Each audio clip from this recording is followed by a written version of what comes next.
Hey guys, it's Dr. Lewis here. It's time for your weekly wellness tip again.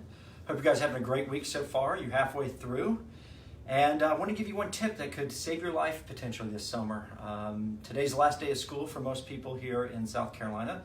And so many people are going on family vacations. And I want to make sure that your family's safe while you guys are traveling this summer. So for those of you that don't know, I treat a lot of injury patients, and I'm finishing up advanced certification on how to treat injury patients from slip and falls, and then specifically also auto accidents, auto crashes.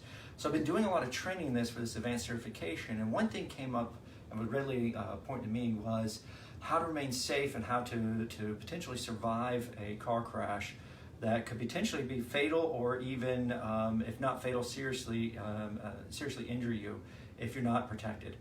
As many of you know, that thing that sits behind your seat is your head restraint, not a headrest. It's not designed just to rest your head on, but it's designed to restrain the head to protect you in injury.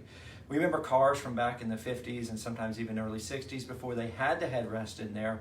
You've seen videos of people's head whipping back over the back of the bench seat, severely damaging the neck, and in some cases even having internal decapitations where people have died. And they have since invented head restraint devices to protect you, but most of us don't use those head restraints the way they're supposed to be used. So I drew a simple diagram for you to understand exactly how they're supposed to be used so it can protect you in case you get in a car crash. Hopefully you don't, but we want you to be very safe. So first of all, the head restraint should come up to the level of the top of the head. So it should be even with the top of the head, or even a little bit above that. And the reason is an auto crash, let's say someone rear ends you from behind, there's a ramping effect. The seat is pushed into your back, you slide up the seat, and then your head whips back.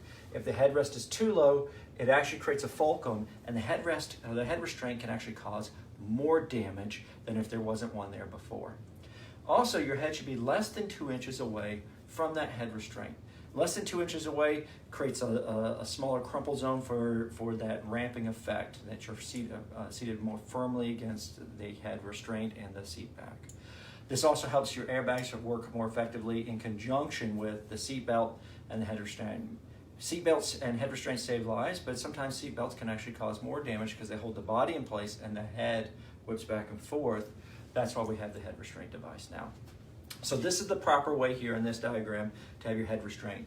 The improper way would be here, below the top of the head, further than 2 inches away, so that instead of protecting the head, it can actually ramp up and create a bigger fulcrum point, damaging the neck.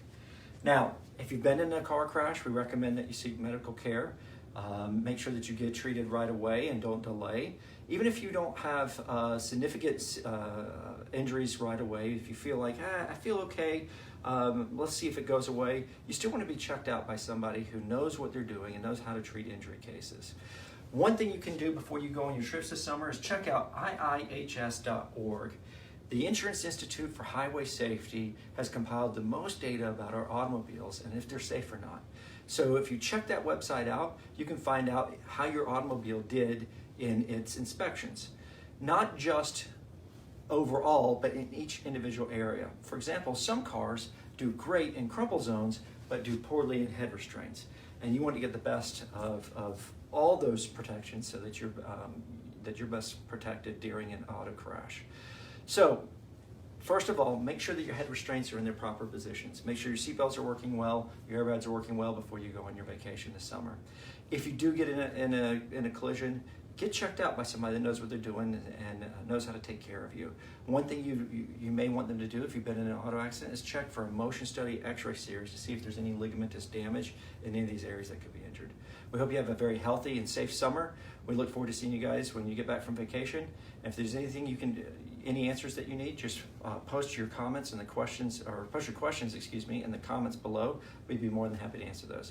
Hope you guys have a great week, and we'll see you soon.